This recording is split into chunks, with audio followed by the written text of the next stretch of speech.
This week on Africa Trending, changing perceptions. The creator of what's being dubbed the African version of Sex and the City discusses the image and lifestyle of women she wants to portray in her Ghanaian web series, An African City. Labelled the African version of Sex and the City, the web series An African City follows 5 single Ghanaian women resettling in Accra. I sat down with creator Nicole Amarteifio to discuss connecting with family roots and changing perceptions of women in Africa. To be back, it's really wonderful. Give it a month. A month? Give it a day. God. You have African women who could speak several languages, who have traveled around the world, who've been educated in some of the best schools, and their story should be out there.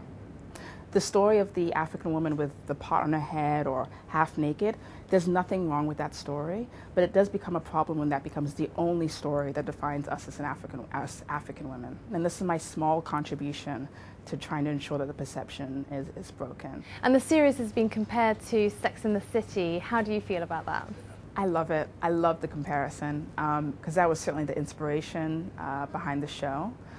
I think the American version of Sex and the City spoke to American women, spoke to women globally, but spoke to American women, encouraged women to own their sensuality. And so I wanted to show that, let African women feel that same freedom. I loved Sex and the City because it was a platform for fashion. And I said, you know what? There can be a show that can be a platform for African fashion designers, a platform for African musicians, a platform that can show how much great talent there is on the continent. An African City is fundamentally entertainment, but there is a stronger message behind it as well.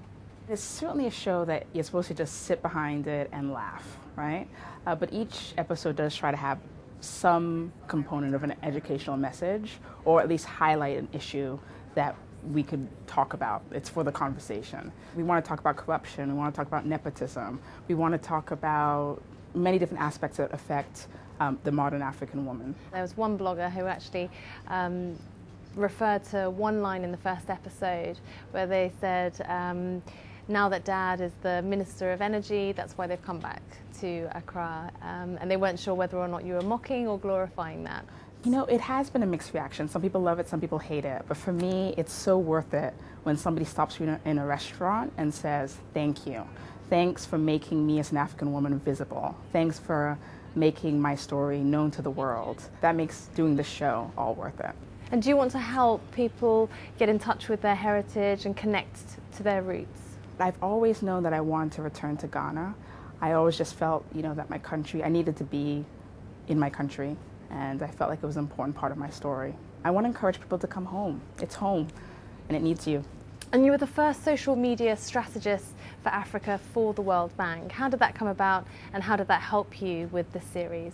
That role was so helpful because I just saw how all these free platforms were just as vibrant and just as useful in the African continent. They all have a rising audience on the continent of Africa. And I'm talking to as an African entrepreneur. I think every entrepreneur on the planet, every entrepreneur on the African continent needs to take advantage of social media tools. That's what that position showed me. They're free, use it. And the reason for launching the series online, was that for financial reasons, or you just wanted to get a feel of how everyone would react to it? There were some people who discouraged me, talking about how the internet penetration rate in Africa is only about 10 to 15%. But I didn't listen to those people because I realized out of a continent of nearly 1 billion people, that's still 150 million people who would have access to the show. It certainly has been a great testing ground. I mean, we've heard some of the critiques and we've listened, and all that goes into how we are going to, into preparing season 2 of An African City.